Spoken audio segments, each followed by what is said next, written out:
Bueno, los presupuestos generalmente se presentan su contabilidad como mínimo en estas dos primeras formas, la administrativa, que muestra los ingresos esperados y gastos autorizados por ministerio, por agencia, por empresa del Estado, o por nivel nacional o municipal, etc. Y la económica, que clasifica los ingresos proyectados y los gastos aprobados entre corrientes y de capital, como vimos ayer, y dentro de esas categorías, por ejemplo, en salarios, en adquisiciones, en el pago de intereses, y etcétera. Ahora bien, los presupuestos más completos generalmente también se presentan por funciones.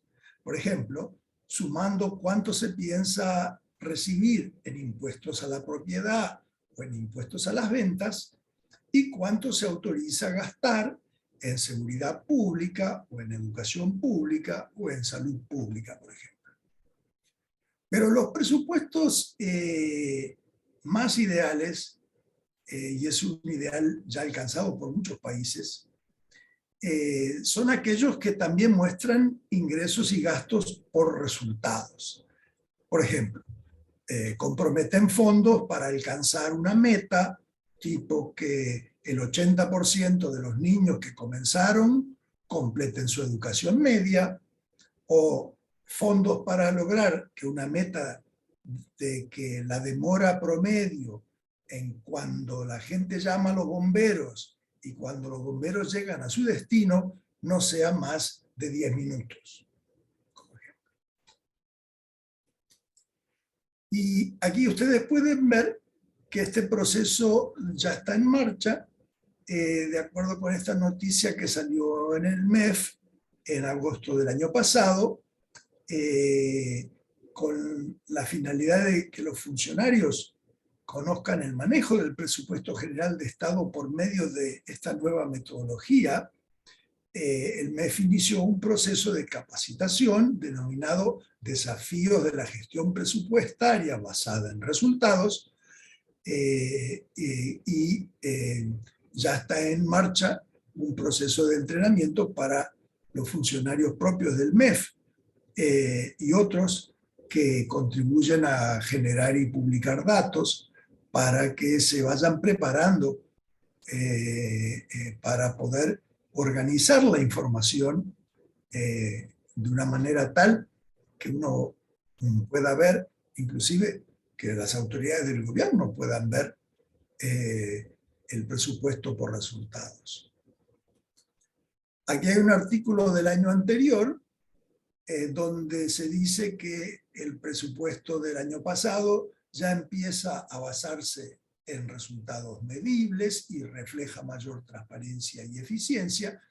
Y ahí he resaltado un párrafo de Carlos González, el director de presupuesto, que dice: la República de Panamá es uno de los últimos países en adoptar una metodología de presupuesto basada en resultados. Para este año, es decir, para el año 2020, nosotros estamos incorporando 5 entidades como un plan piloto. Comenzamos esta iniciativa hace 10 años, pero lamentablemente 2 administraciones suspendieron el proyecto, así que por eso la cosa va bastante atrasada. Los objetivos principales de los presupuestos por resultado son, primero, reducir la inercia presupuestaria, porque la idea no es gastar lo mismo que antes o más de lo que antes, sino atar los gastos al logro de objetivos concretos y cuantificables. Para lo cual puede bien llevar a, lo cual ese proceso, ¿no?, de análisis puede bien llevar a dejar de gastar en ciertas cosas y comenzar a gastar en otras. o gastar mucho más o mucho menos en una cosa o en otra. Conectar las partidas del presupuesto con políticas más eficientes y eficaces que sean medibles a partir de indicadores estratégicos, y también generar incentivos en el proceso presupuestario para alcanzar los resultados esperados por los ciudadanos, como por ejemplo darles premios en efectivo a los maestros cuyos alumnos cumplan con los objetivos fijados. Porque en gran parte en el sector público, no solo en Panamá, sino en general, el premio que hay es un pequeño aumento de salario que no es muy diferente de la que reciben los colegas, y de vez en cuando, claro, un aumento en el rango, pero muchas veces el aumento en el rango tiene más que ver con cuántos años uno estuvo en esa agencia o en ese departamento o en ese ministerio, y no con los objetivos que fueron logrados durante esos años. Así que introducir incentivos es parte de la solución del problema.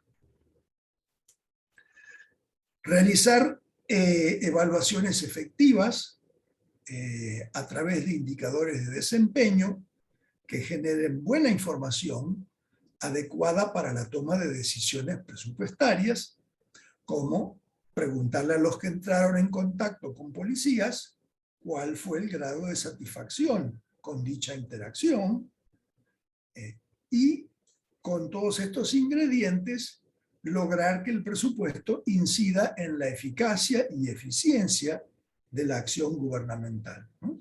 Una cosa es la eficacia es el gasto sirve para algo, y otra cosa es eficiencia.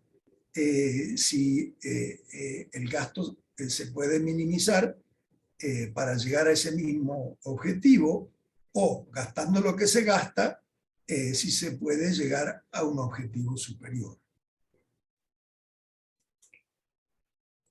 La calidad del proceso presupuestario se define por sus resultados, para lo cual hay que fijar metas concretas, claro.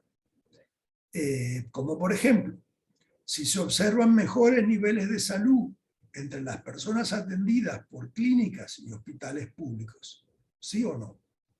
Se evalúan los resultados de diversas formas. Por ejemplo, se puede hacer a través de encuestas, donde se le pregunta a los pacientes respecto a su satisfacción con la atención médica en clínicas y hospitales públicos.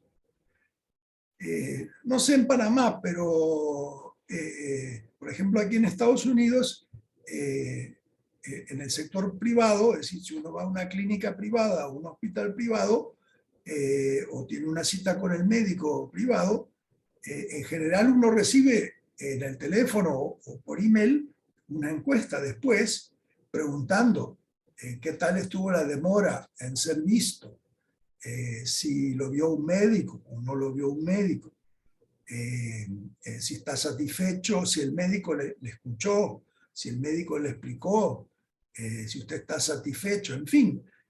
Y entonces, obviamente en el sector privado ya hay toda una actitud volcada a los resultados, ya sea resultado de ganancias, de lucros u otros resultados, pero ya hay todo un mecanismo de incentivos para llegar a los resultados. Pero muchas veces en el sector público no hay incentivos porque no hay mecanismos, porque no hay objetivos y porque no se miden los resultados. Y entonces lo que estamos tratando de hacer con esta metodología es realmente incluir por fin a los servidores públicos a lo que muchos de nosotros estamos ya acostumbrados en el sector privado.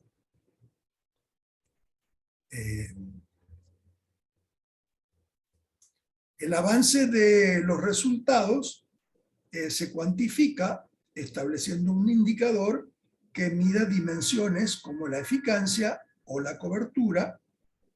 Por ejemplo, si el resultado esperado o deseado es menores hospitalizaciones por cada 100 personas contagiadas con COVID, el porcentaje de personas que dan positivas pero no precisan de hospitalización podría ser el indicador. Y los resultados de las evaluaciones afectan el presupuesto porque ellas sirven para reorientar las políticas públicas o crear otras.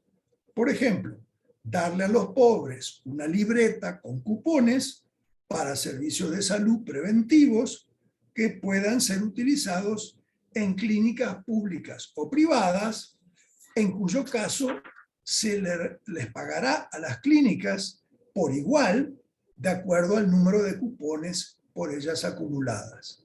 Esa es una manera de introducir un poco de competencia, por ejemplo, en el acceso a servicios, porque en muchos países lo que vemos es que la clase media alta y la clase alta va, por ejemplo, a clínicas y hospitales privados, y más que nada la clase media baja y los pobres que van a los hospitales y clínicas públicas, y muchas veces hay una gran diferencia en los resultados, pero a menos que uno pueda medir eso y pueda atacar el problema que haya, ya sea de actitud de los funcionarios o de disponibilidad de medicamentos o de aparatos o de tecnología o de presupuesto en general, no se puede cerrar esa brecha de la manera más eficaz.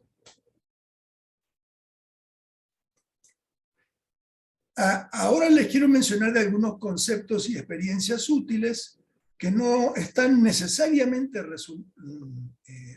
atadas al hacer presupuestos por resultados, pero que muchas veces se incorporan y si no sirven igual, mismo si uno no fuera a llegar a adoptar o hasta que uno llegue a adoptar un presupuesto por resultados. Uno de estos conceptos es el presupuesto base cero. En este caso, se trata básicamente de partir de cero. En vez de tomar las partidas del año pasado y agregarle un poquito por inflación o lo que fuera, mejor preguntarse, un momentito, si la partida fuera cero, ¿qué diferencia habría? Y entonces se crea una partida presupuestaria que tiene que ser justificada de raíz. ¿Se dan cuenta? Un ejemplo de esta metodología es cuestionar si no sería mejor vender los terrenos y edificios céntricos que muchos gobiernos tienen y que utilizan, y usar los fondos obtenidos por vender esos terrenos que muchas veces son muy deseados porque están muy céntricos y muy bien ubicados, quizá usar los fondos obtenidos para construir o alquilar oficinas nuevas y menos costosas fuera del centro. En otro, para también ir repartiendo un poquito la oportunidad y el acceso de los funcionarios a distintos barrios, a distintas zonas de la capital o inclusive más allá de la capital. Por ejemplo, en la capital de Estados Unidos, en Washington, ha habido este proceso de descentralización. Claro, la casa matriz de los ministerios principales, que muchas veces fue construida hace 100 o más años, del Ministerio de Hacienda, el equivalente al MEF, el Departamento del Tesoro, como le llaman, o el Ministerio de Relaciones Exteriores, el Departamento de Estado, o el Ministerio de Justicia, en fin, muchos de esos todavía están en la parte más céntrica de la ciudad de Washington. Pero muchos de los órganos y agencias que reportan a la casa matriz se han mudado y están en los suburbios o inclusive fuera de Washington. Entonces, claro, a veces no es tan fácil porque uno no puede ir a la zona céntrica y resolver todos los problemas con un pasaje en el autobús o en el subte, pero por otra, descentraliza el tráfico, descentraliza también, como digo, la oportunidad y pone muchas veces a los funcionarios más cerca de las personas a las cuales supuestamente están sirviendo, ¿no? Porque a veces cuando están todos los ministerios juntos en el centro, ni se enteran ni les importa, a menos que haya una crisis que está pasando afuera de esa zona. Así que ese podría ser un ejemplo de preguntarse, ¿no? ¿Por qué hacemos lo que hacemos? ¿Dónde lo hacemos? ¿Y cómo lo hacemos? A veces es mejor alquilar que comprar.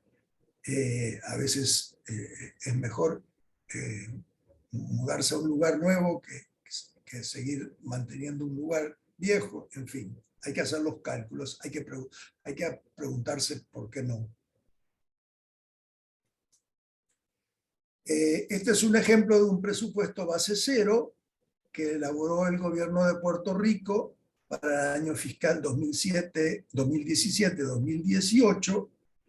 Y ayer le comenté que hice algunas consultorías con el tema de Puerto Rico y lo que les puedo contar, que es muy triste, es que este presupuesto base cero se hizo por primera vez ya después que Puerto Rico se fuera a la bancarrota. Ahí vinieron las Cortes Federales y dijeron, bueno, ¿por qué se hicieron las cosas como se hicieron? Y entonces los estudiosos dijeron, momentito, jueza en realidad, podemos hacer un presupuesto base cero y ver qué sale. Entonces le explicaron y, ok, hacemos presupuesto base cero.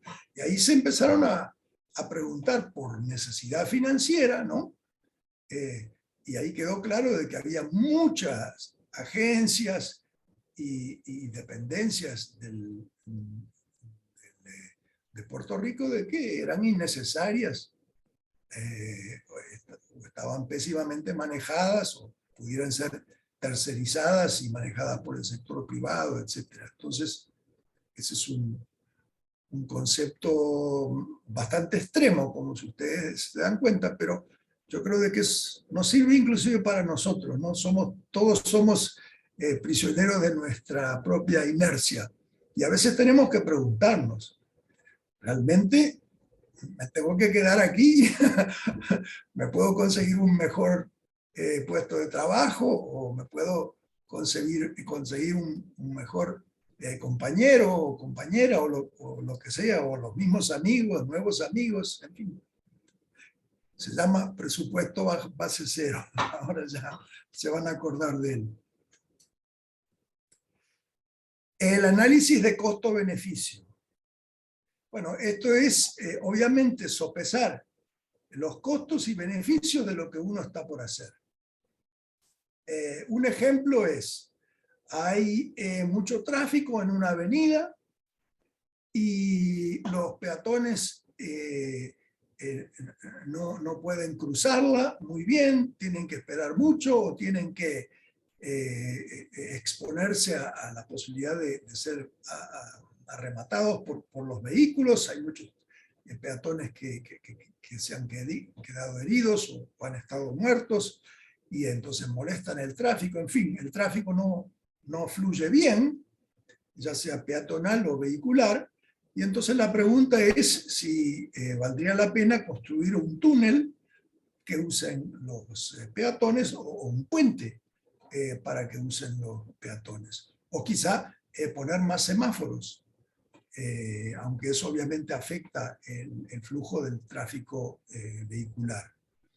Entonces, ese sería perfecto, ¿no? ¿Cuál es el costo de hacer un túnel? ¿Cuál es el costo de hacer un puente para los peatones? ¿Y cuál es el beneficio?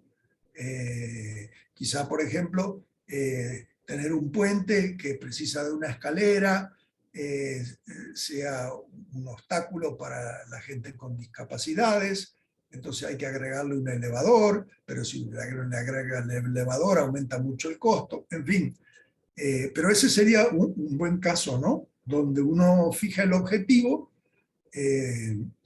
y lo somete a un análisis de costo-beneficio. Aquí tenemos un ejemplo de México, en la ciudad de Puebla, una de las localidades cercanas, donde hay un proyecto de modernización de un bulevar y se someten las opciones a un análisis de costo y beneficio. Un tercer concepto, introducir incentivos para aumentar la eficiencia del gasto. Como digo, para los que trabajamos en el sector privado es obvio que los seres humanos nos motivan los incentivos. A veces son los sueldos, a veces son los bonos, a veces son las vacaciones, a veces son los viáticos, a veces son las experiencias, a veces es el idealismo, en fin, la calidad de los compañeros. Pero en fin, hay que introducir incentivos para que los servidores públicos estén debidamente motivados. Y un ejemplo de esto podría ser fijar metas, por ejemplo, el fortalecimiento del patrullaje municipal por parte de la policía para la mejora de la seguridad ciudadana. Supongamos que ese es el objetivo. O el fortalecimiento de la administración y gestión del impuesto predial, el impuesto sobre los bienes raíces, ¿no? Sobre los predios. O la implementación de un sistema integrado de manejo de residuos sólidos municipales.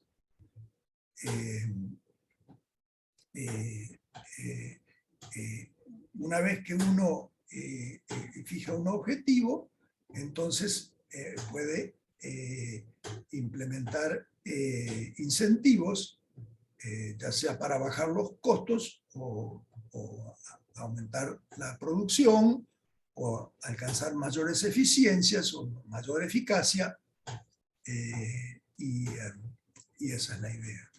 Aquí ustedes ven, por ejemplo, del Perú, este es el programa de incentivos a la mejora de la gestión municipal correspondiente al año 2022, Meta 1.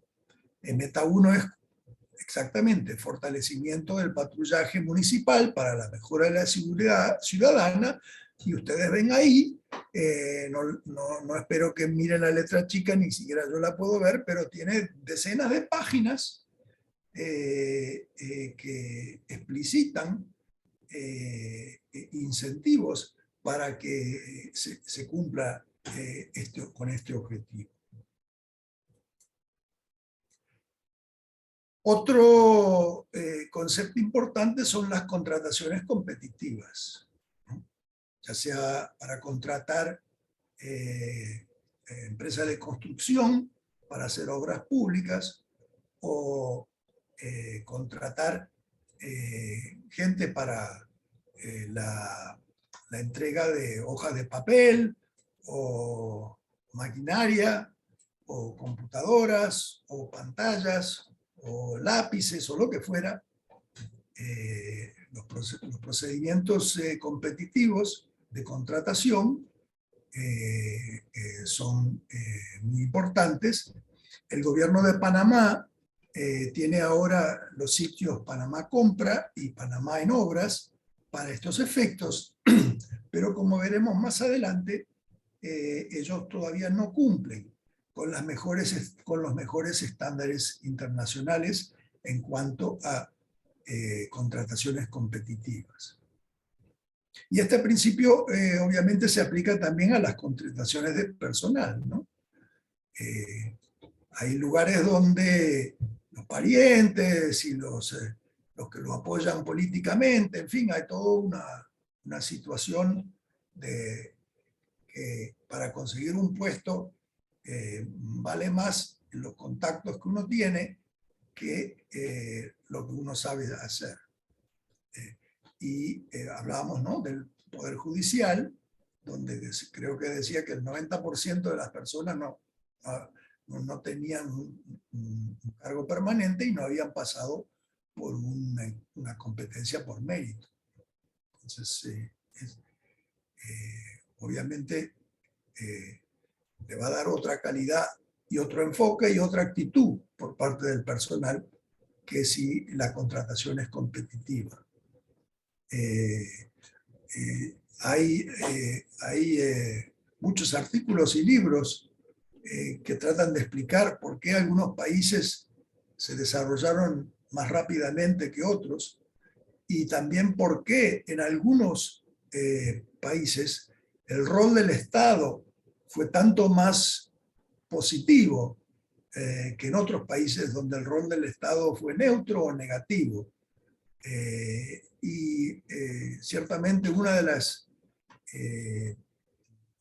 de las conclusiones es que los funcionarios públicos tienen que ser contratados a través de una experiencia competitiva, y hasta el día de hoy hay países, por ejemplo en Corea o en Japón, donde los estudiantes de las mejores universidades, el mayor logro de muchos de ellos es poder ser contratados como funcionarios públicos.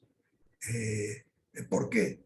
Porque contratan pocos, pero les pagan bien, muy bien, y hay toda una actitud, ¿no?, de servicio y de ser eficiente y de ser eficaz, y en fin, a veces, mientras que en muchos de nuestros países, ¿no?, muchas veces vemos, hay 10, muchas veces hombres, hay 10 hombres, ¿no?, haciendo una reparación, pero realmente hay 2 trabajando y 8 mirando. Digo, ese es un ejemplo medio bruto, pero que también habla de lo que está pasando, ¿no?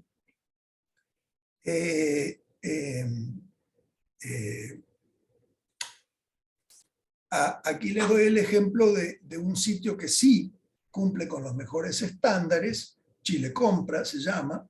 Es el sitio de internet del gobierno de Chile, y realmente es de muy fácil acceso, y no solo y provee mucha información. Ahí están las instrucciones para registrarse, para encontrar la licitación más atractiva, para hacer la oferta a una licitación, y para postularse a la licitación pública. Y este es el sitio de Chile Compra, y como digo, es un sitio mucho mejor que Panamá Compra o Panamá en Obras, no solo por la facilidad del acceso, sino por la información que genera, que publica, y que le da mucha abertura y mucha transparencia a todo el proceso.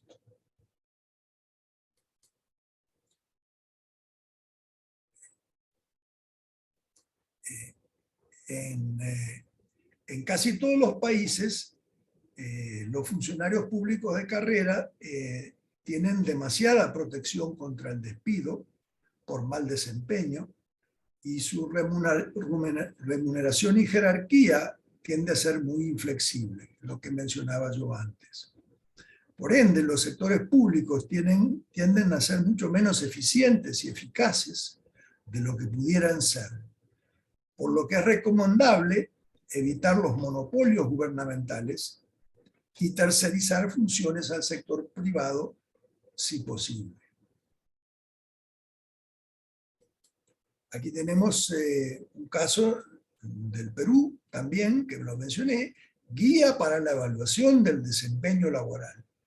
Esto es para todo el gobierno de Perú, y ahí ustedes ven ahí cómo se van a evaluar los funcionarios, cómo se les va a pagar, sobre qué bases se los va a promover, se les va a pagar un bono, etc. Y acá está para el año 22, el plan institucional de capacitación, plan anual de bienestar social y plan anual de incentivos, en este caso del Departamento Administrativo de la Presidencia de la República. Pero cada ministerio, cada agencia, cada departamento, cada entidad está obligada por ley a tener un plan de largo plazo de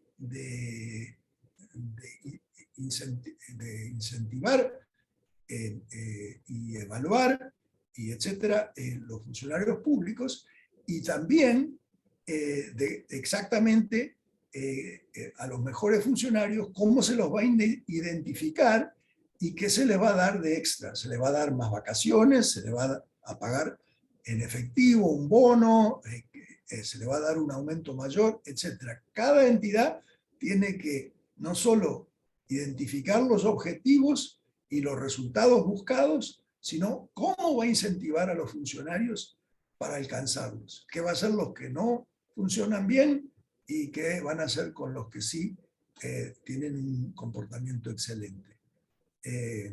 Creo que me olvidé de ponerlo, pero les puedo mostrar tenía en mente mostrarles el ejemplo de una entidad, no me acuerdo de cuál ella, para este año, ¿no? Cómo ellos sabían cuál eran cuál era la estructura, cuál era el método bajo el cual los mejores funcionarios iban a ser identificados a fin de año y cómo iban a ser recompensados. Y ahí hablan de exactamente tal partida va a ser repartida entre los, yo qué sé, 50 mejores funcionarios o lo que fuera. Es decir, no es cosa de prometer, no, hay que poner todo en blanco y negro o en azul y blanco y para que los funcionarios mismos sepan, ¿no, verdad? Cómo van a ser evaluados y qué zanahoria, por así decir, hay al final del proceso y qué palo hay al final del proceso también, si es que ellos no alcanzan con la mínima colaboración esperada. Concesiones de obras y de actividades públicas. Bueno, las concesiones de obras y de actividades públicas se han popularizado en muchos países debido a las limitaciones de los recursos fiscales o el reconocimiento de la mayor flexibilidad y eficiencia de las empresas privadas o su mejor capacidad técnica y su menor susceptibilidad a interferencias políticas. Hay todo un reconocimiento, ¿no? de que es mucho mejor tercerizar ciertas cosas, ya sea el help desk de la computación, o la limpieza de los predios, o escribir ciertos programas de computación, o decir, no hay por qué tener expertos para todos en lo que son muchas veces empleos de por vida que no están debidamente incentivados y no están debidamente disciplinados. Entonces, esto a nivel nacional y también a nivel estadual y municipal se ve mucho ahora en muchos países, y como dice allí, por ejemplo, la construcción de aeropuertos y carreteras no tiene por qué ser hecha por empresas estatales. La administración de un estacionamiento o de una cárcel no tiene por qué ser hecha por una entidad gubernamental. La distribución de agua o electricidad o gas natural no tiene por qué ser hecha por una empresa del sector público, y el mantenimiento de las calles o de las carreteras tampoco tiene por qué estar en manos de los gobiernos. Les voy a contar de la ciudad de Nueva York, donde yo vivo, que en Nueva York hay muchos servicios públicos municipales proveídos por concesionarios privados, como la recolección de basura no residencial. La basura residencial sí es recolectada por servidores públicos del municipio, pero la no residencial, es decir, de restaurantes y de bares y de fábricas y etcétera, esa es privada. Cada uno de ellos contrata a quien quiere. El mantenimiento de las calles también, cuando tienen baches, eso es, contratan empresas privadas para arreglarlas o mantenerlas, tenerlas de buena calidad. Pero quizá les va a sorprender que el zoológico de Nueva York y el acuario de Nueva York y hasta el Parque Central de Manhattan no son manejados por el municipio. El municipio es el dueño del zoológico y es el dueño del acuario y obviamente es dueño del Parque Central, pero no lo manejan funcionarios públicos. Eso sucedió porque cuando Nueva York tuvo su crisis fiscal de los 70, quizá ustedes han visto algunas películas viejas donde había graffiti por todos lados y está todo venido abajo, ¿no? Hay viejas películas como Taxi, horrorosas películas cuando había mucha criminalidad, mucha droga y todos los servicios públicos estaban venidos abajo. El origen de eso fue que durante los años 60 y 70 en la ciudad de Nueva York tuvo alcaldes muy, digamos, progresistas, que daban aumentos de sueldo por aquí y por allá, y contrataban funcionarios públicos por aquí y por allá, y, y aumentaban los impuestos a las propiedades y a las ventas y a los ingresos, todo lo posible, pero ni con eso alcanzaba. Entonces lo que empezaron a hacer es usar, desviar los fondos que eran para inversión y mantenimiento para cubrir estos gastos corrientes de sueldos, salarios, jubilaciones y etcétera. Y por eso se vinieron abajo los autobuses, el metro, los parques, en fin. Y entonces parte del renacimiento de la ciudad, bueno, la ciudad de Nueva York pasó por un proceso de quiebra y parte de ese proceso fue que se pidió a voluntarios a que ayuden también para que el sector privado también colabore para el renacimiento de la ciudad de Nueva York. Y como parte de eso, se formaron organizaciones como el Wildlife Conservation Society, que son gente privada que recolectan fondos y con esos fondos complementaban el escaso presupuesto municipal para mantener bien al zoológico, mantener bien a los animales, en fin. También el acuario se había venido abajo completamente, muchos de los pescados se habían muerto inclusive por no ser bien cuidados, no ser bien alimentados, la falta de limpieza, etc.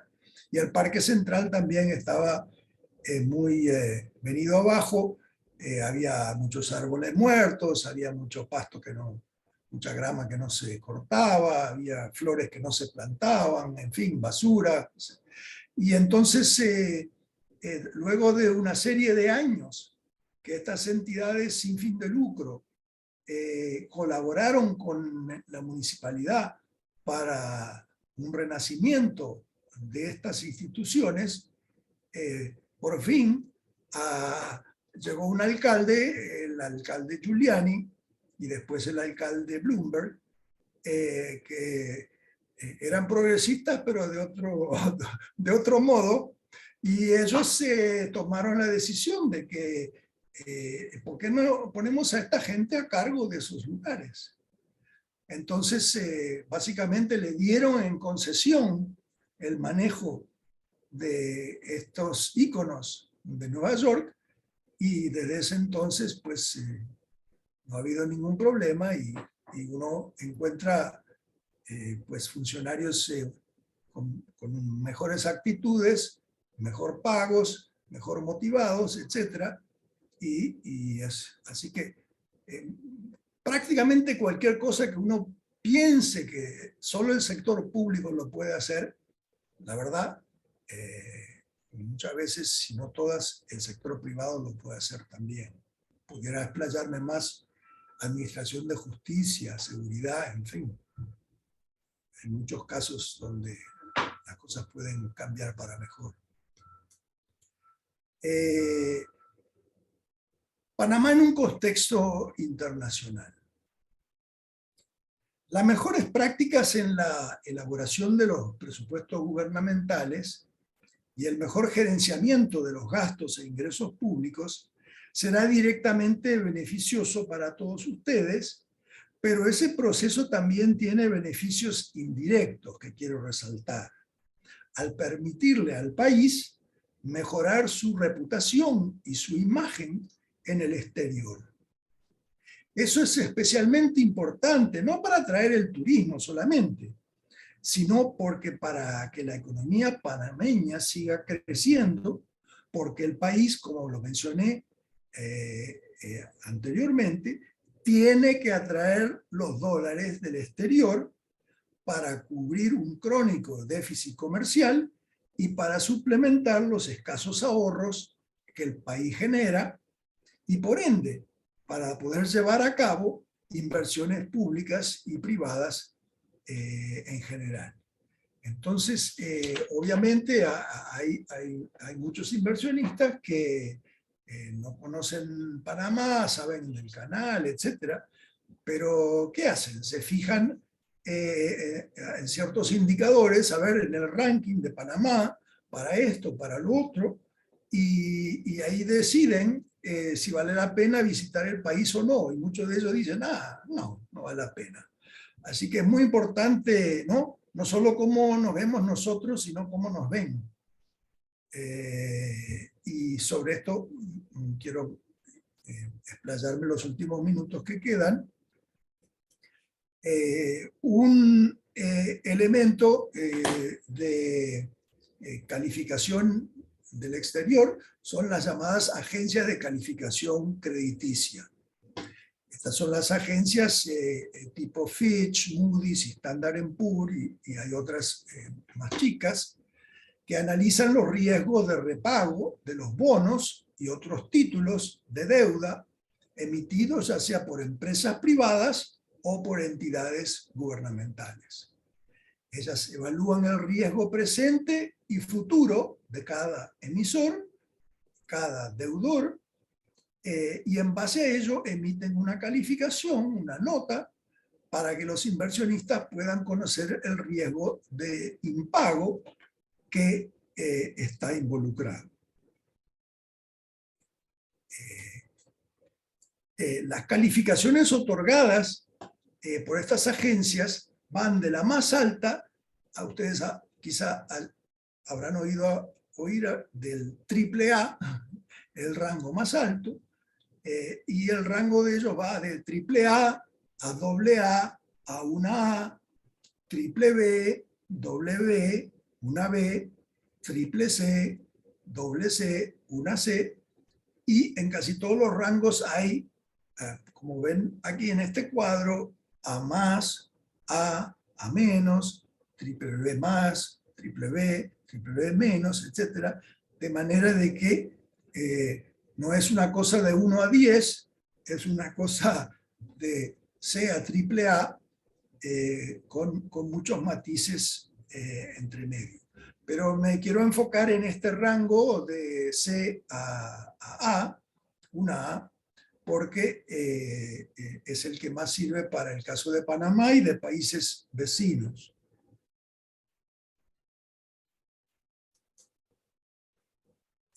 Si comparamos las notas otorgadas a los países de Centroamérica más México por las tres principales agencias, antes y después de la pandemia, es decir, la primera columna para las tres agencias es febrero del 2022, el mes pasado, y la otra columna es febrero del 2020, 2 años atrás, que capta obviamente antes de la pandemia y prácticamente, ojalá podamos decirlo así, después de la pandemia o de lo peor de la pandemia, para ver qué diferencia hay. Y el cambio, los escalones, se ve en la última columna, donde ahí indico cuáles de las agencias cambió hacia arriba o hacia abajo, una nota, 2 notas, 3 notas, para que tengan una idea del contexto.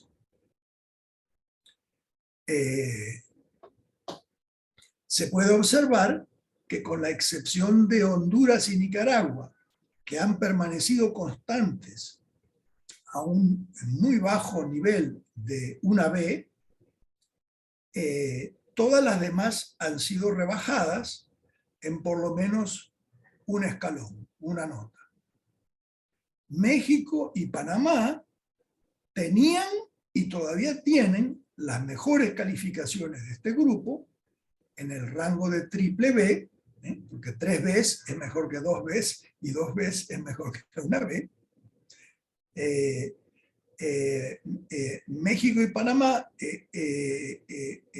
están en el rango de triple B, pero rebajadas, ya sea de triple B más hace 2 años, o en el caso de México y de 2 agencias, Moody's y S&P, de A menos. Así que estaban todavía a un rango, un escalón más alto. Y si nos fijamos el porqué de las rebajas para Panamá por parte de las 3 agencias principales, podemos apreciar que se debió a la violación de la regla fiscal antes y durante la pandemia. En la apreciación de Fitch, por ejemplo, la rebaja de Panamá a triple B menos refleja el severo debilitamiento de las finanzas públicas debido a la perturbación económica causada por la pandemia del coronavirus, que ha exacerbado las tendencias fiscales subyacentes de debilitamiento anteriores a 2020. Y de acuerdo con Moody's, el factor clave para la rebaja de la calificación es el deterioro material en la fortaleza fiscal de Panamá, impulsado por el severo impacto económico de la pandemia, y lo mismo en el caso de Standard & Poor's.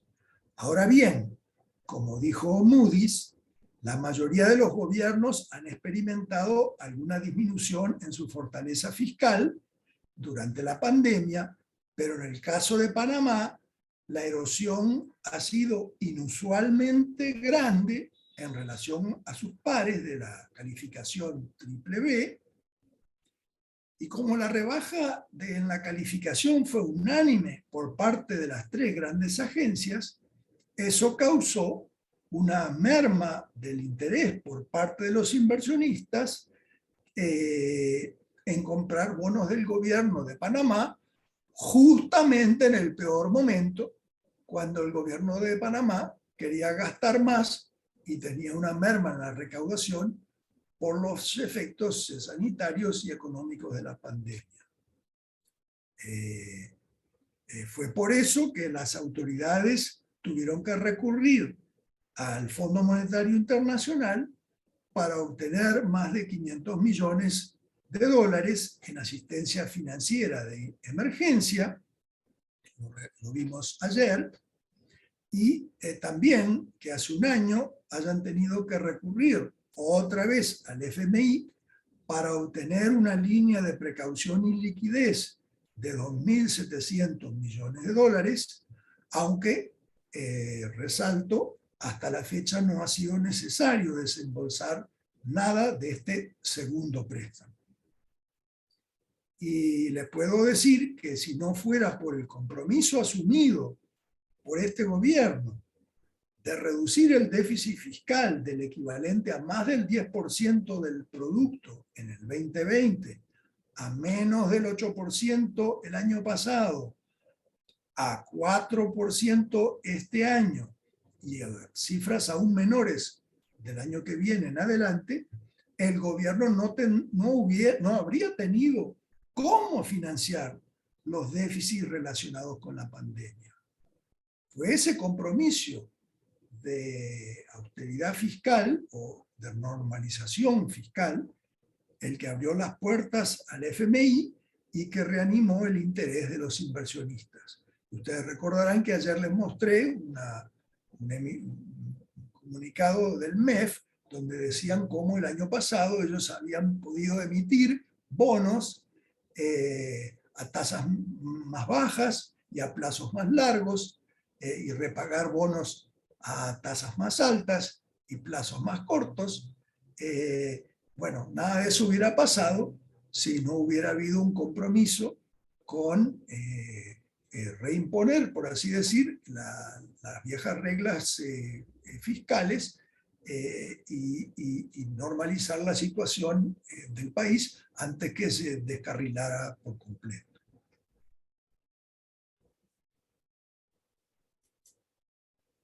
Pero hay otras calificaciones que también importan para seguir atrayendo dólares del exterior.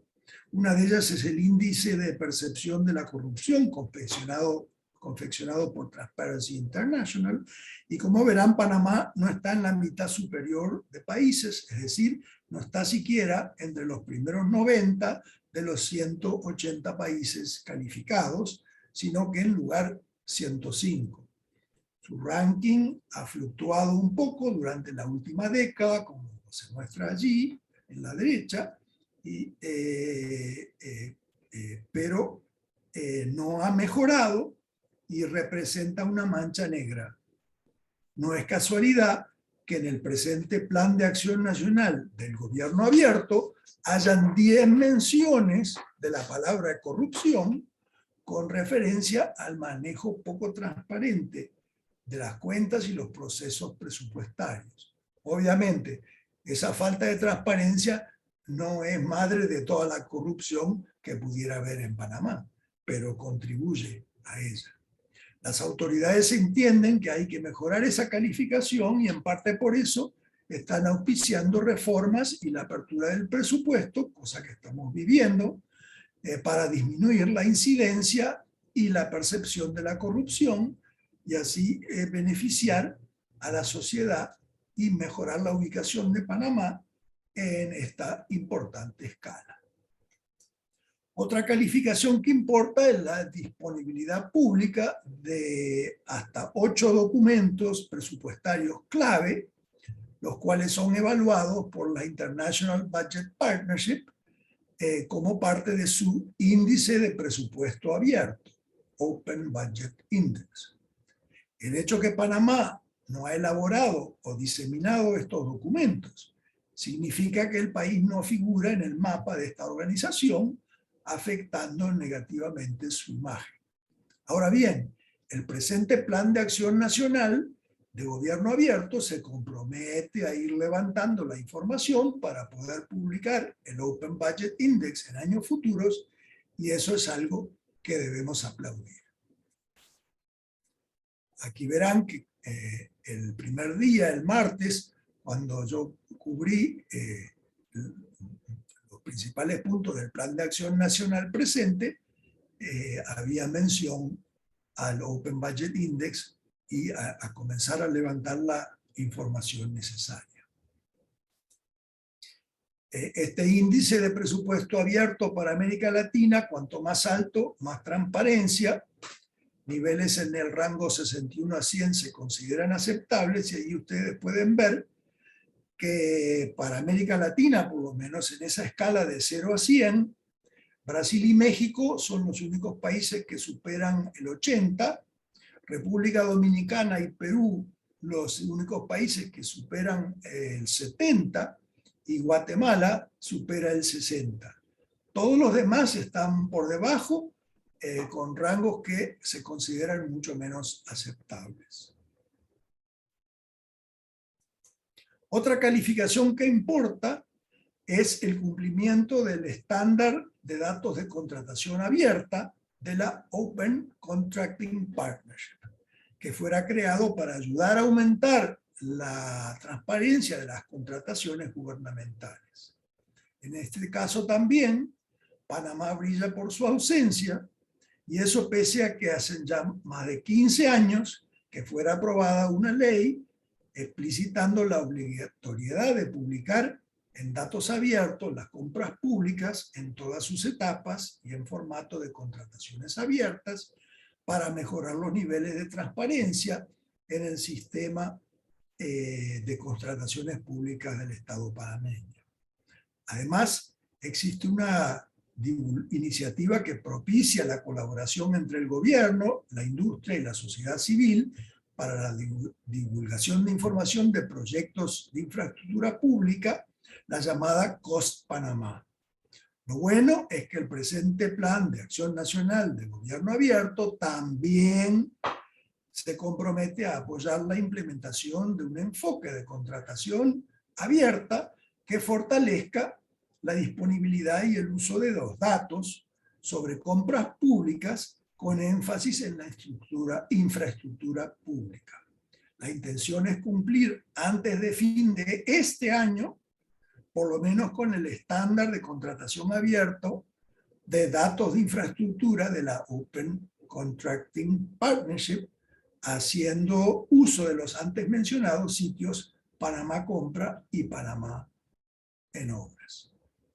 Y por último, hago mención de que el gobierno de Panamá sí es miembro de la Alianza para el Gobierno Abierto, la cual reúne casi 80 países, más casi 80 gobiernos municipales, junto con muchísimas organizaciones de la sociedad civil, para implementar reformas que promuevan gobiernos más abiertos, transparentes, inclusivos y responsables.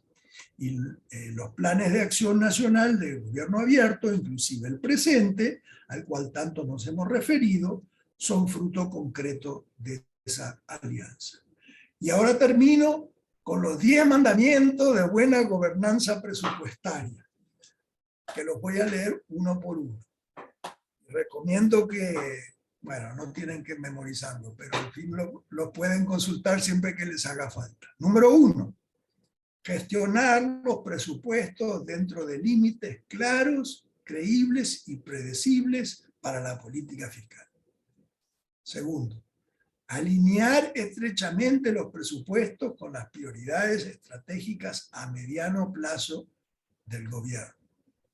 Tercero, diseñar el marco del presupuesto de capital con el fin de satisfacer las necesidades nacionales de desarrollo de forma rentable y coherente.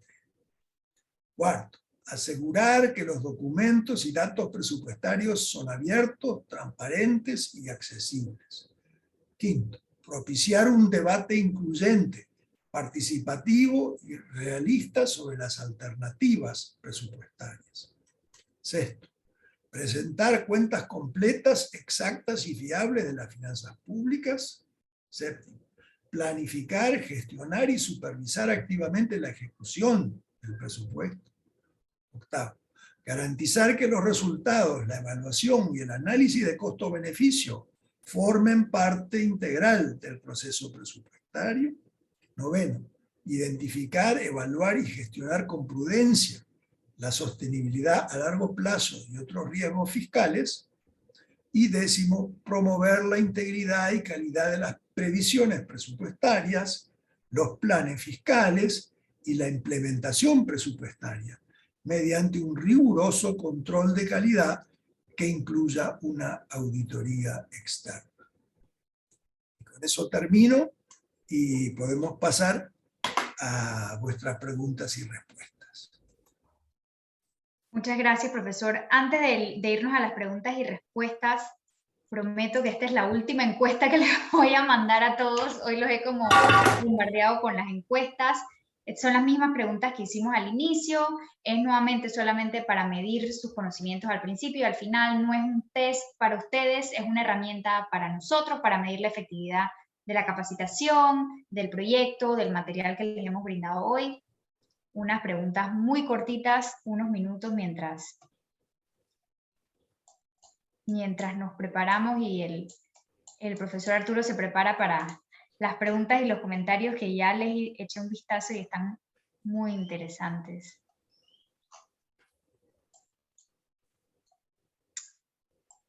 Mientras están llenándonos la encuesta, voy a leer unos comentarios aquí de Carlos Iglesias. Dice, cuando se refería usted a los incentivos para los maestros sobre las pruebas de evaluación, dice, bueno, ese premio habría que darlo si salimos entre los 10 primeros lugares en la prueba PISA. Dice también Carlos Iglesias, eficiencia, eficacia y equidad. Esa debe ser la triada, además de los impactos. Dice, la ley de contrataciones públicas es un documento que se discute de administración en administración, ajustándolo a la conveniencia. De hecho, es por ahí donde se drena gran parte de los fondos estatales. Podemos pasar a una de las preguntas ya mientras las 5 personas que quedan terminan de completar el formulario. Una pregunta de Carlos Iglesias también, ahora que estamos viendo las de él. Dice, 2 elementos me saltan a la cabeza. Creo que está hablando del presupuesto en base a resultados. Dice, primero, ese presupuesto obedece a una definición centralista de las problemáticas de la población. Si se camina hacia una descentralización, ¿dónde se acopla esto? ¿No debería ser una definición ya sea en base a una desconcentración o descentralización?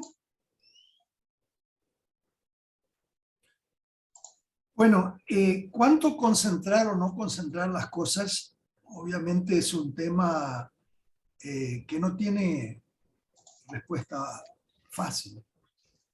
Hay ciertas cosas que se pueden hacer a gran escala y son muy caras hacer a baja escala. Un ejemplo, la defensa nacional. Obviamente, si uno va a tener un ejército, mejor tener un ejército nacional, porque si uno depende solamente de milicias municipales y eso, obviamente no va a haber un proceso tan coordinado o tan disciplinado o tan profesional como si se manejara el tema a nivel nacional.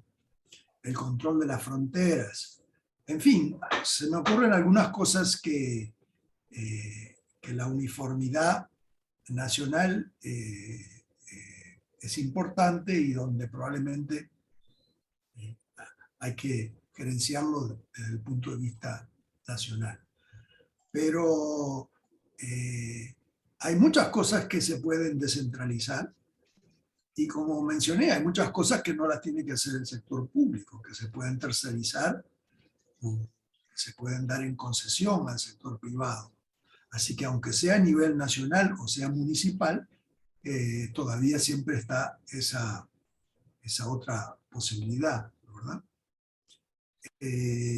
No hay, es decir, si el Estado fuera una empresa privada, creo que estaría claro, porque, ¿no? Por ejemplo, cuando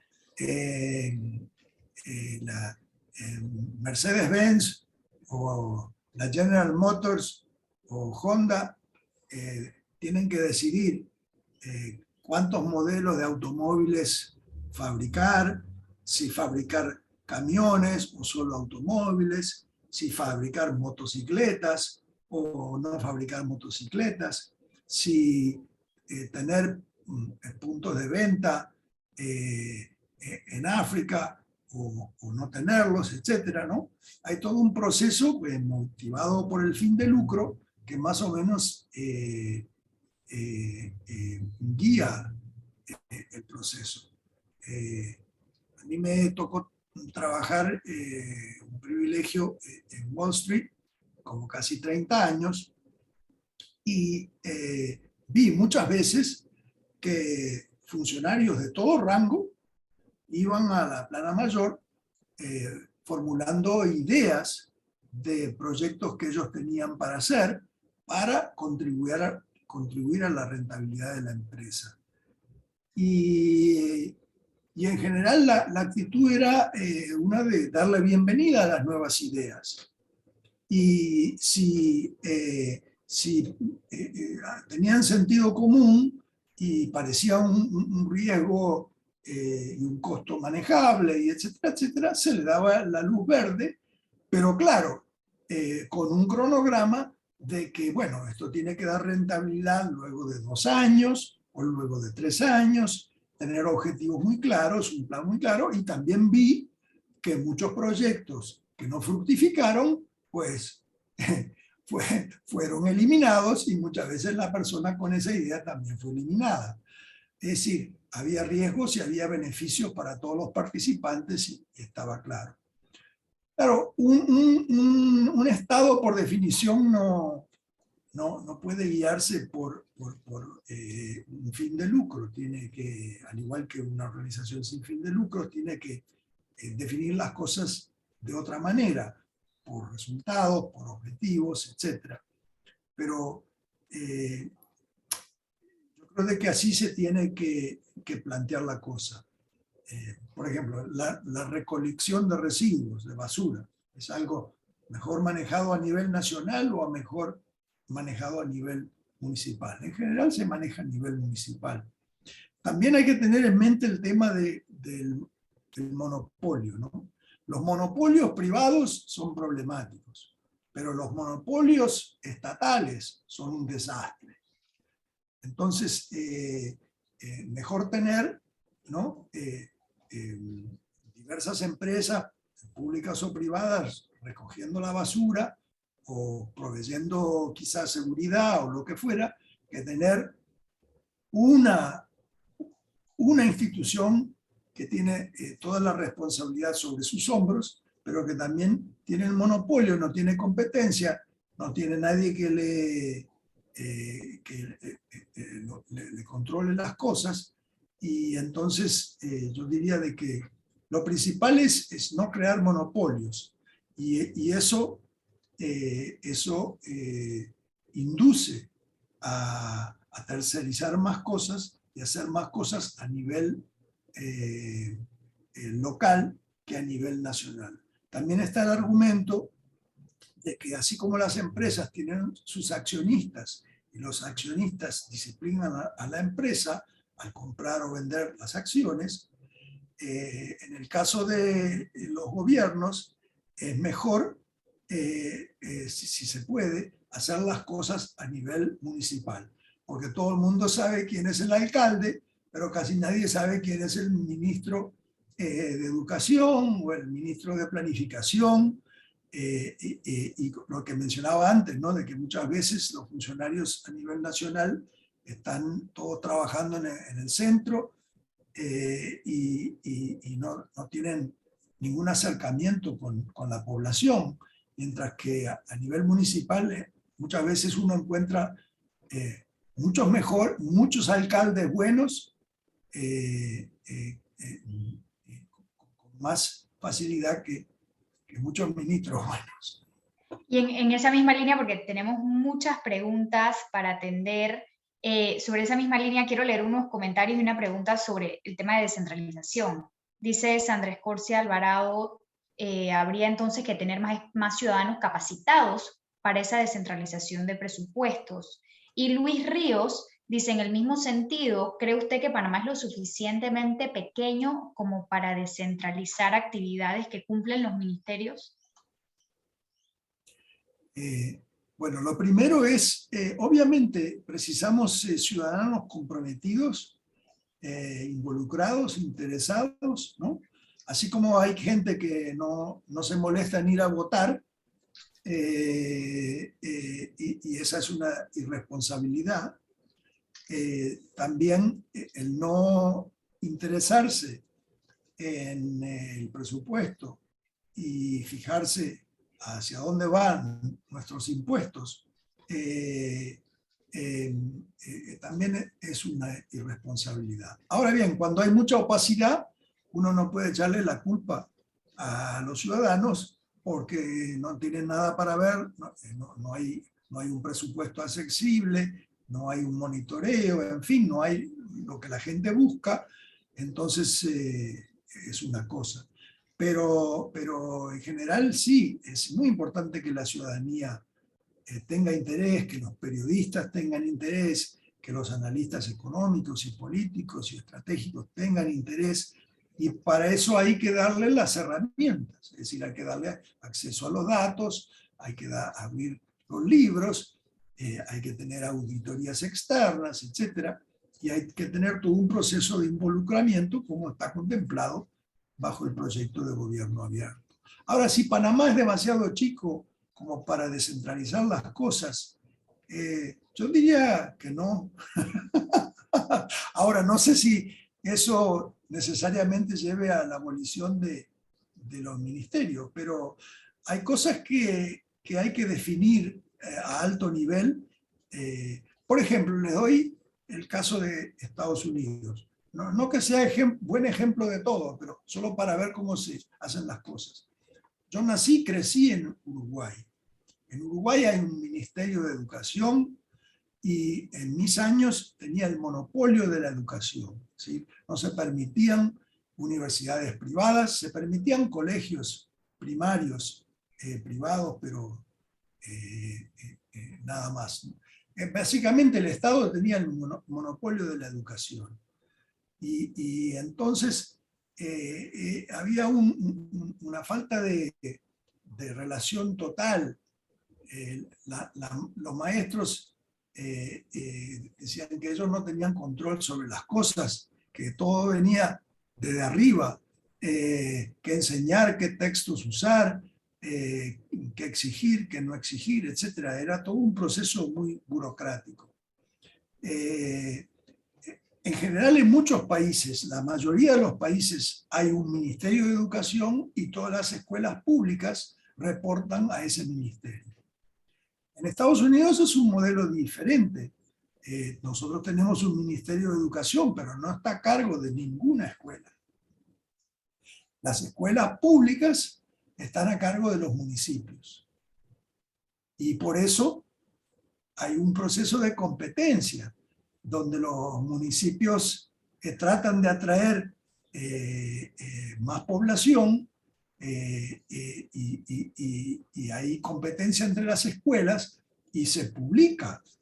Cada estado publica los rankings de las escuelas, así la gente cuando piensa mudarse o piensa tener una familia puede ver de que, en este municipio los alumnos les va muy bien y en este municipio a los alumnos no les enseñan lo adecuado, etc. En fin, entonces ven, uno puede decir, entonces ¿para qué tener un Ministerio de Educación? Bueno, hay ciertas cosas, por ejemplo, para alentar la investigación pura. Ahí vienen fondos federales que subvencionan a los profesores que hacen investigaciones científicas o a empresas privadas o lo que sea. Por ejemplo, las vacunas contra el coronavirus, eso ahí fue la administración Trump, que fue con una chequera en blanco y empezó a pagarle a la industria farmacéutica para que produzca, se hizo socio básicamente en la industria farmacéutica para producir vacunas del coronavirus. Entonces, el Ministerio de Salud Pública no controla los hospitales del país. También son controlados a nivel municipal. Pero sí, en caso de una emergencia nacional, tiene fondos para hacer este tipo de cosas. Así que no necesariamente sea cosa de eliminar el ministerio, pero quizá traspasar algunas de sus funciones a un nivel más bajo, más cercano a la ciudadanía. Profesor, acá tenemos una pregunta de Wilmer Salinas, que dice, en las instituciones públicas es común que se paguen con partidas de inversión los salarios de personal que brinda servicios básicos, no servicios puntuales como mantenimiento o similares, siendo en algunos casos hasta el 50% del presupuesto de inversiones. Esto ocasiona que se perciban montos considerables de inversiones que funcionan en la práctica como un presupuesto regular de funcionamiento. ¿Cómo se puede mejorar eso? Porque es un engaño de lo que deben ser las inversiones públicas. Sí, si eso es verdad, está mal. Está mal hecho. Porque las partidas tienen que identificar las cosas bien, ¿no? Si como uno quiere saber cuánto rinde el impuesto a la renta, o cuánto rinde el impuesto a las importaciones, o cuánto contribuye el canal de Panamá, o lo que fuera, uno quiere saber también los gastos hacia dónde van, y tiene que haber una definición clara que se aplique y que sea de acuerdo con las normas internacionales, y por eso las auditorías externas son muy importantes, porque si uno tiene una auditoría externa, ciertamente el auditor externo va a notar que dentro de ese rango hay cosas que no debieran estar ahí. Pero si no hay auditoría externa, no hay un control, hay solo un control interno de las cosas. A veces la actitud de muchos es dejar las cosas como están. En esa misma línea, Horacio Petroni dice el comentario, en 12 años se dobló la planilla estatal. Eso es 4% en 2 años de aumento en planilla estatal, lo que equivale al 13% de aumento en dinero público. Así no se puede, señala Horacio Petroni aquí en el chat. Tenemos una pregunta más de Sandra Escorcia Alvarado sobre los presupuestos de base cero. Pregunta si es para todas las áreas y si es anual, o si puede hacerse cada 3 años y por instituciones, por ejemplo, la Asamblea Nacional, y establecer prioridades estratégicas es uno de los requisitos del presupuesto abierto. Estos gobiernos no creo que tengan hoy prioridades estratégicas. Yo lo contestaría así. El presupuesto cero es el presupuesto que lleva más trabajo de lejos que ninguno. Porque uno no tiene que cerrar los ojos, ¿no?, a los números pasados y preguntar todo. ¿Por qué precisamos esos porteros? ¿Por qué precisamos esas limpiadoras?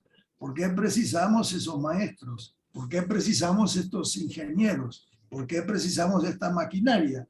¿Por qué? ¿Por qué? ¿Por qué? Entonces es muchísimo trabajo, pero en general no hay ningún país que yo sepa donde se haga presupuesto cero todos los años para todas las entidades. Pero es un muy buen ejercicio para hacerlo de vez en cuando hay mucha controversia o hay mucha ineficiencia o mucha ineficacia en una agencia o departamento o ministerio o entidad en particular. Es un poco como de vez en cuando, ¿no? Quizás no valga la pena todos los días hacerse un análisis de sangre para ver de cómo está el colesterol y eso, pero ciertamente habría que hacerlo 1 o 2 veces por año. Entonces, sí, pero por eso menciono, en el caso de Puerto Rico, una vez que fue a la quiebra, ahí sí, pero no, la idea es evitarla, ir a la quiebra. Entonces, es algo como para tener en el armamento y usarlo con puntería, digamos. Yo seleccionaría de vez en cuando, quizá por turnos, los ministerios, las entidades, las empresas, para que una vez cada tanto se pregunten por qué no. Claro. Y pregunta más o menos en una línea parecida, la señora Edilia Camargo, dice, no vi ningún indicador definidor de ejes transversales en un posible tipo de presupuesto, como mujeres que atraviese desde la niñez hasta la vejez. ¿No interesa medir el gasto ni los resultados esperados? A ver, no entiendo, Ana Carolina, ¿cómo lo explicarías tú? Lo que puedo entender de la pregunta es que si hay algún tipo de presupuesto que vea los asuntos de forma transversal, por ejemplo, cómo es el impacto presupuestario, cuánto presupuesto se asigna a las mujeres desde la niñez hasta la vejez, por ejemplo, de cómo se gasta en este grupo poblacional, por ejemplo, en muchas cosas, en educación, en salud, en desarrollo social. si hay algún tipo de presupuesto que lo mire de esa forma. No, no hay. Pero eso no quita de que cualquier organismo público estudie el asunto. Por ejemplo, si uno ve que... pero estudie el asunto, ¿no? De si hay discriminación por género, etcétera. Pero más que nada, como digo, es atarlo a un resultado. Si uno dice, por ejemplo, toda mujer embarazada debería tener control durante el embarazo. ¿Cómo definimos control? Bueno, digamos, 3 visitas a un ginecólogo. Ok, muy bien. ¿Quién lo va a hacer? ¿El sector público o el sector privado? No sé. Pero, en fin, y entonces hacer así. Yo creo que eso es más útil, atarlo a un resultado.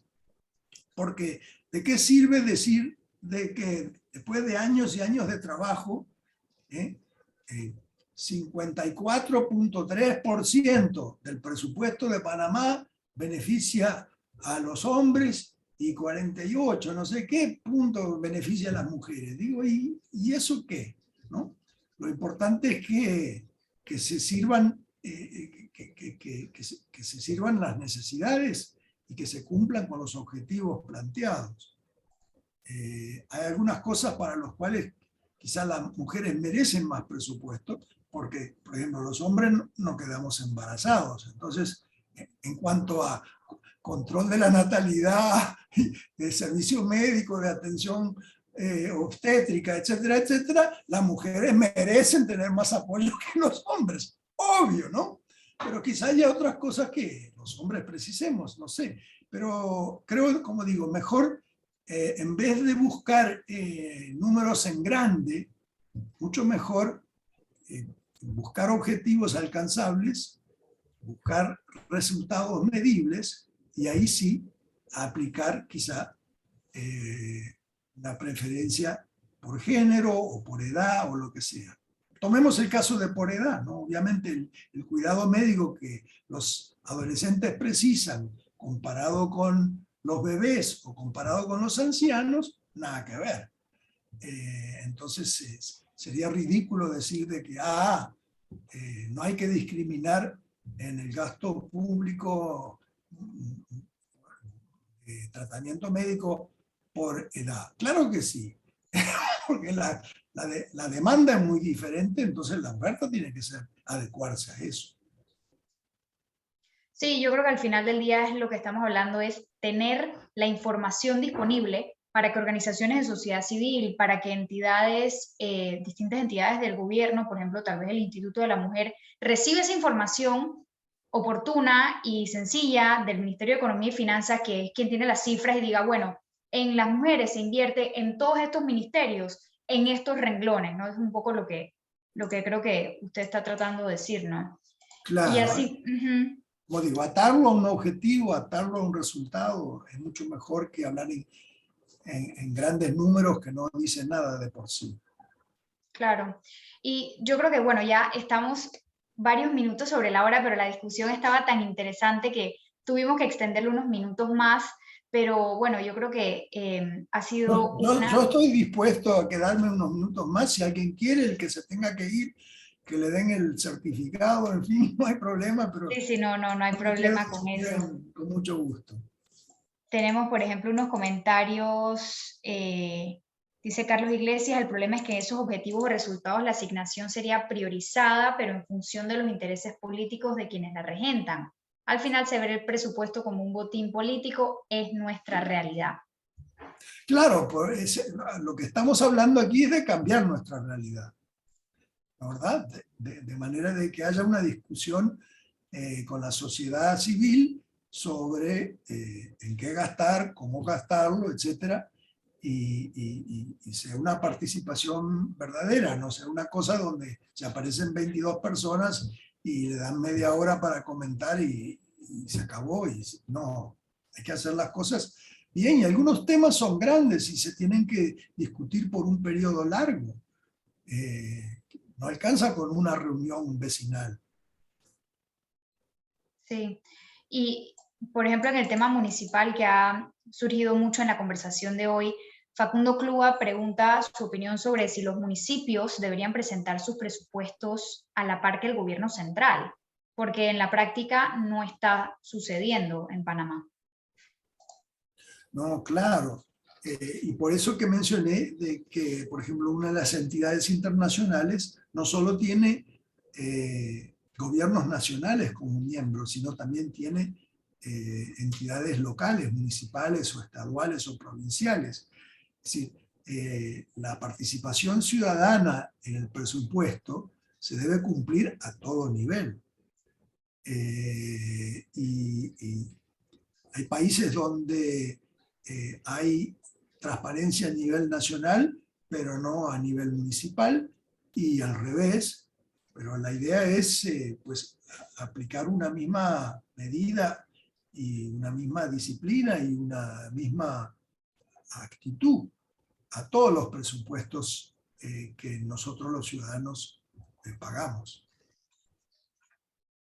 Sí, Sandra Escorcia Alvarado aporta a la discusión mencionando que usted lo que dice es que si hay transparencia y metodología, se acaban los robos.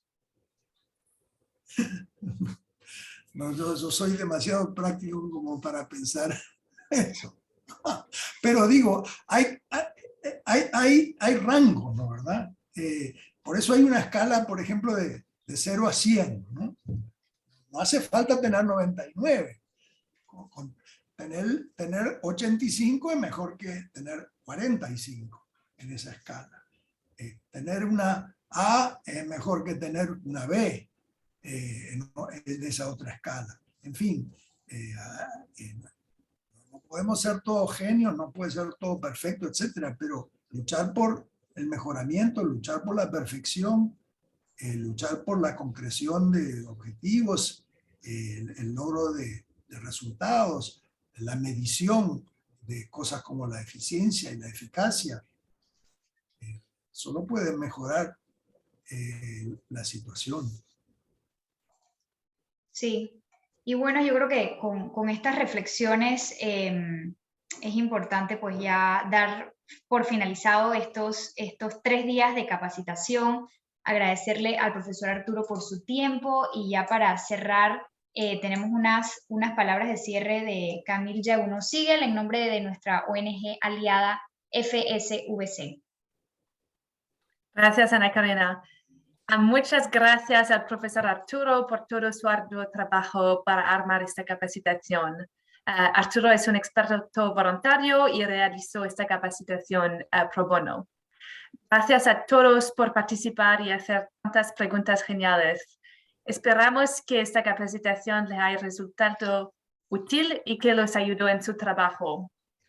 Envíenos sus comentarios y háganos saber qué otros temas le gustaría cubrir en futuras capacitaciones. También manténganos informados sobre su trabajo y cómo incorporar cualquier día de las lecciones de esta capacitación en sus esfuerzos de promoción. El camino hacia la apertura de presupuestos y la lucha contra la corrupción es largo y esperamos que siga con nosotros. Muchas gracias, Camila, a ustedes por el apoyo. El apoyo de FSVC es lo que hace que el profesor Arturo pueda conectar con organizaciones como nosotros en Panamá y ofrecer estas capacitaciones sin costo para ustedes, porque el profesor Arturo está aquí donando su tiempo y su experticia, que como saben, ha hecho casi una maestría aquí en transparencia fiscal panameña o la ausencia de ella. Y bueno, ya para las últimas palabras del día de hoy, le paso la palabra a la directora ejecutiva de la Fundación para el Desarrollo de la Libertad Ciudadana, la licenciada Olga Bobaldía. Muchísimas gracias a todos los que participaron en los 3 días de capacitación. Realmente quiero comenzar por agradecerles a ustedes, los que están aquí hoy. Son 35 personas, hemos logrado mantener una muy buena existencia desde el primer día. Es muy importante que ustedes se sumen, no solamente a lo que hemos hecho estos 3 días, sino al objetivo final de tener interlocutores por parte del sector no gubernamental, que seamos capaces de exigir y revisar y hacer auditorías. No hay que auditar la ley entera de presupuesto, pero si somos organizaciones que trabajamos, por decir, medio ambiente, o trabajamos niñez, o trabajamos desarrollo comunitario, poder tener la capacidad de tomar esos presupuestos que son publicados en la ley de presupuesto anual y comenzar a exigir esa rendición de cuentas por parte del Estado. Es muy importante en la democracia participativa que del otro lado, frente al Estado, haya interlocutores que puedan exigir esa transparencia. No voy a hacer un largo recuento, pero la Ley de Transparencia panameña cumplió 20 años el 22 de enero. Si nosotros vemos cómo se aplicaba la Ley de Transparencia hace 20 años, hace 10 años y hace 5 años, hemos tenido un avance porque tenemos una sociedad que está exigiendo más. Lo mismo toca hacer con el rubro presupuestario, que que tiene una metodología, sabemos que extremadamente opaca, y que requiere esa exigencia por parte del sector no gubernamental. Habiendo dicho eso, queremos que formen parte de nuestra comunidad de organizaciones y personas que se van a dedicar a esto, quizás no tiempo completo, pero en las áreas de trabajo y de influencia de sus organizaciones. Y habiendo dicho esto, agradezco profundamente toda la alianza con FSVC, la coordinación de nuestra coordinadora de proyecto, el apoyo de nuestro coordinador de comunicaciones, el apoyo de las personas de FSVC, Camille Yagenoy y Zoe Casimis, pero sobre todo agradezco al profesor Porsekansky. Realmente creo que hemos establecido un nexo, una relación que siento que no vamos a dejarlo ir y que vamos a seguir contactándolo. Y ojalá en un futuro podamos tener alguna actividad con él aquí presencial en Panamá. Muchísimas gracias a todos y les vamos a seguir enviando información por correo electrónico de lo que estamos haciendo para que puedan participar.